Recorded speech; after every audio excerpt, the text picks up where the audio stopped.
Welcome to the team, and welcome to Academy Videos. This is your handover walkthrough. By the end, you'll understand what this pipeline does, how content flows from an idea to a published video, the 5-phase process that governs every track, and exactly where to start on day 1. There's no live session to catch. Everything you need is right here. Let's get into it. So what is Academy Videos?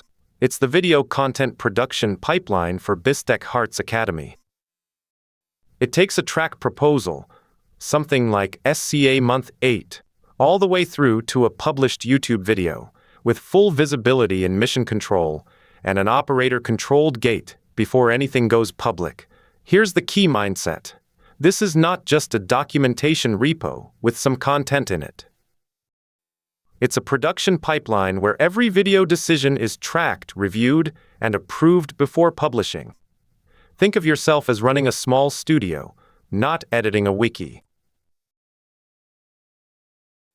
Academy Videos sits at the center of several systems, so it helps to know the neighbors. The process docs repo is the content source, the curriculum and session plans. The published Mickey Docs site is the reference version of that curriculum. For voice, Kokoro is the primary text-to-speech engine, with Kokwai as an alternative, both hosted on the Supertonic backend. Specclaw is the change tracking pipeline that feeds Mission Control, the web dashboard where you watch everything. And Discord, specifically the Academy Videos channel, is the bot interface where proposals get created and approvals happen. Keep this map handy. You'll touch most of these in your first week.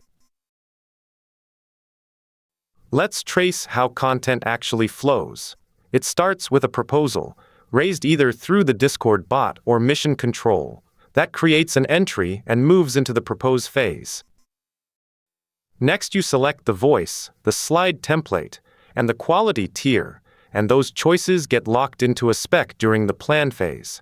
Then the build phase generates the text-to-speech audio and the slides. After that comes a human verify phase. A real person works through a review checklist. Only then does a pull request open to authorize the upload. When that pull request is merged, and only then, the video is uploaded to YouTube. Every arrow in that flow is a checkpoint, not just a step. Here's where things live. At the repo root, the .specclaw directory holds the config, the status dashboard, and a changes folder with one subfolder per track. Under Workspace, the tools/teats directory contains the voices registry and the Kokoro and Kokui engine files, while Workspace/slides holds the slide template registry. The docs/academy directory is the curriculum source you'll generate tracks from, and mickeydocs.yaml configures the published site. Spend 10 minutes clicking through these folders before you write anything. The structure tells the story. The whole project is governed by SpeccLaw's 5-phase pipeline, and you'll live in it. Propose is triggered when a developer opens a track proposal, and it exits once the track details are confirmed. Plan is where the spec is written with the voice, slide, and tier choices, and it exits when all choices are locked. Build is where the audio and slides actually generate, exiting when every episode is complete. Verify is the human review checklist, and it only exits with every box checked plus operator approval. Finally, the pull request phase opens a PR against main, and it exits when that PR is merged and the upload is triggered. 5 phases, always in order. Each track carries 4 files, and together they tell its whole story. The proposal describes what the track is, who it's for, the learning outcomes, the episode list, and the proposed tier. The spec locks in the concrete generation choices, voice, template, tier, engine, and the episode table. The tasks file is a per-episode checklist, with items like generate audio, render slides, sync to video, and make the thumbnail. And the verify report is the human review checklist plus the operator's approval signature. If you ever wonder what state a track is in, these 4 files are the source of truth. There's one file that deserves special attention: the status dashboard. Each active track gets a single line, a phase emoji, the track name, the task count and percentage, a set of key value pairs like voice and slides and tier, and a failed count. The format matters because it's machine-read. Mission Control's specclaw route scans every status file across all projects and parses those lines automatically. So here's the nice part. Once a status file exists for a track, that track appears in Mission Control on its own, with no extra integration work. Just keep the line format exactly right. Voices are managed declaratively, and this is a pattern you'll see again. Every voice is a single YAML file in the Voices directory, describing its aid, name, engine, quality level, a sample clip URL, its config and tags. The beautiful part is that adding a new voice is just adding a YAML file. No code changes. A bot task reads every file in that directory at startup and builds the options list for Discord and Mission Control. The starter set includes a couple of production Kokoro voices, a warm Koki voice, and one experimental fast voice. Anything marked experimental shows up with a Flask icon and gets promoted to production only after it passes the verify phase.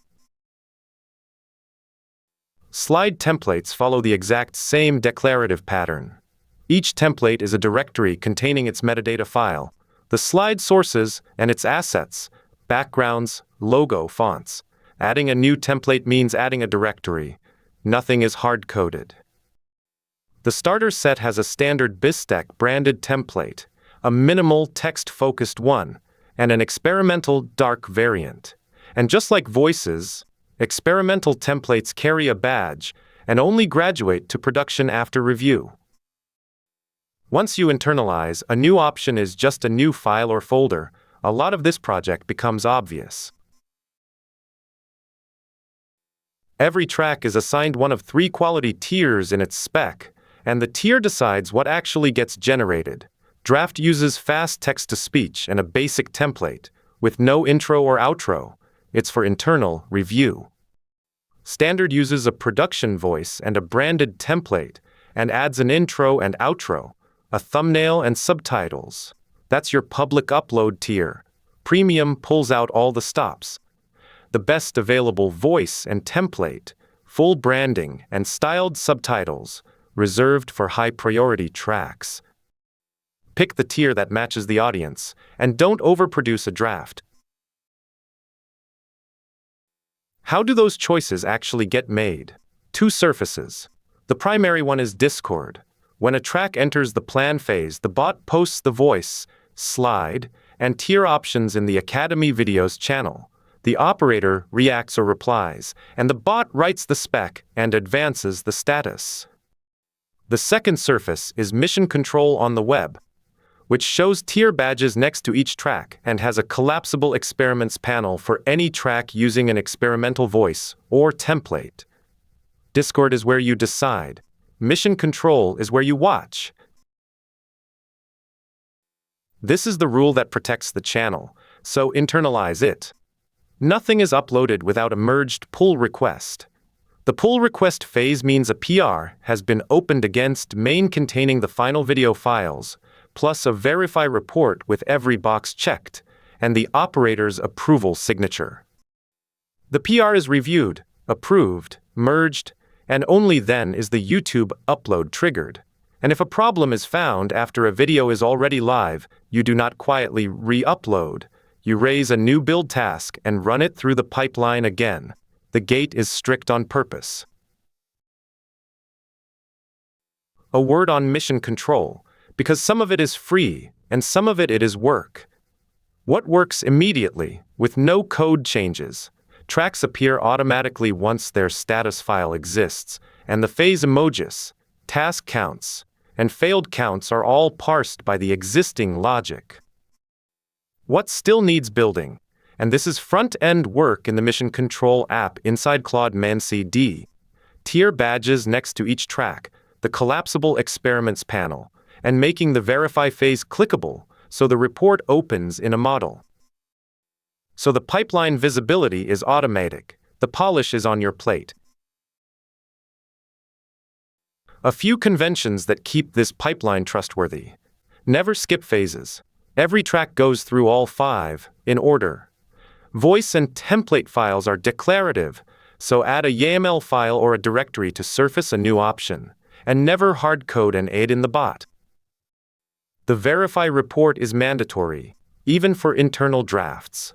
Experiments are always tracked separately, so anything experimental is visible as such in mission control, and the pull request gate is strict.